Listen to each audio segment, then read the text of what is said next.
Hey, what's going on, guys? Good morning. Good morning. What's going on? What's going on? Another day in the markets. Today is Thursday, October 24th, 2019. Let's get it going, guys. So, what do we see in the market yesterday?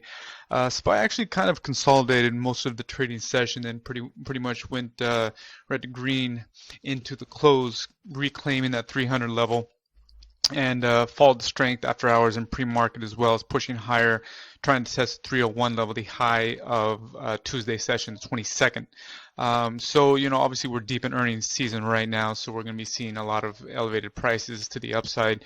That being said, a lot of solid companies are putting up big numbers, a lot of surprises. So, you've seen some big gap ups in the market today and probably going to continue as well tomorrow and into next week. But that being said, let's get into it. We got 8 going into our watch list. Sector-wise, we had a 9-2 bull split with energy holding down the top spot and consumer discretionary holding down the bottom spot with industrials.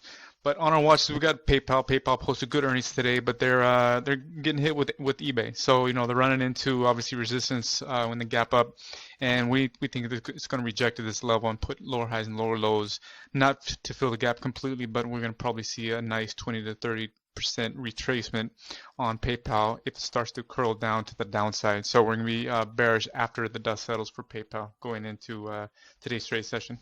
Next up, we got Caterpillar. Obviously, finally broke out of their wedge that it was trading in since the end of 2018. Well, actually, since the beginning of 2018. Finally broke out of that, the upside, and it's putting in higher highs and higher lows consecutively for the past 2 to 3 days. So we're looking for any pullbacks to VWAP to mitigate risk to the north side. So we're going to be bullish on Caterpillar going into today's session. In XPI, as you can see, they gapped down on the 23rd.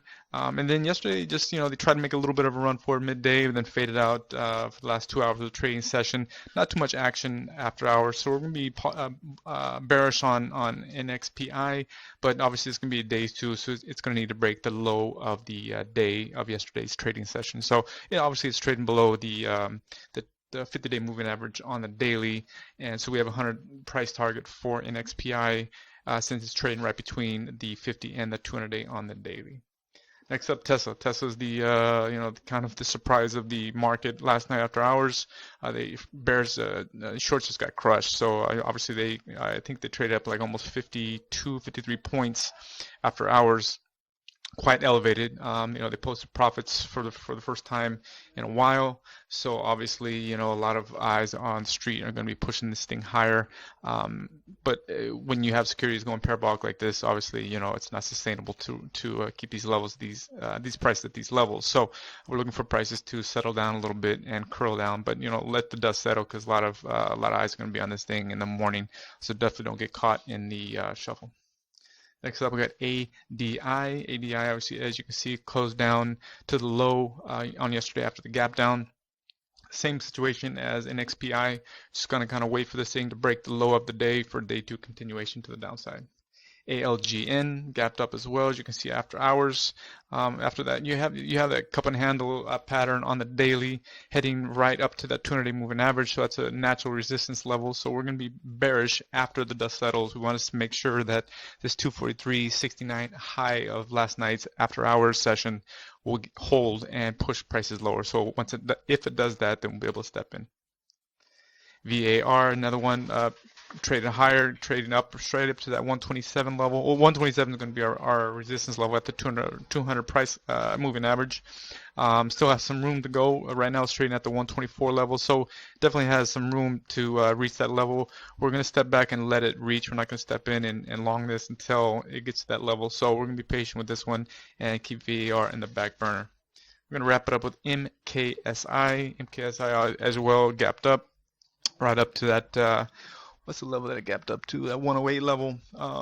Now you have maybe about 2 points to the upside after you see where it's trading right now after the after hours resistance for the resistance back in 2017. So there's still a few more points to the upside. Right now it's trading at 104, pre-market fading down a little bit. So we're going to see obviously late morning, midday, where these guys are headed, and if it's going to start to mitigate to the downside and start putting in lower highs and lower lows after the guys taking profits, maybe we're going to step in to mitigate to the short side. So that's what we got, guys. We got the 8. As always, just be patient with your price, be patient with your setups.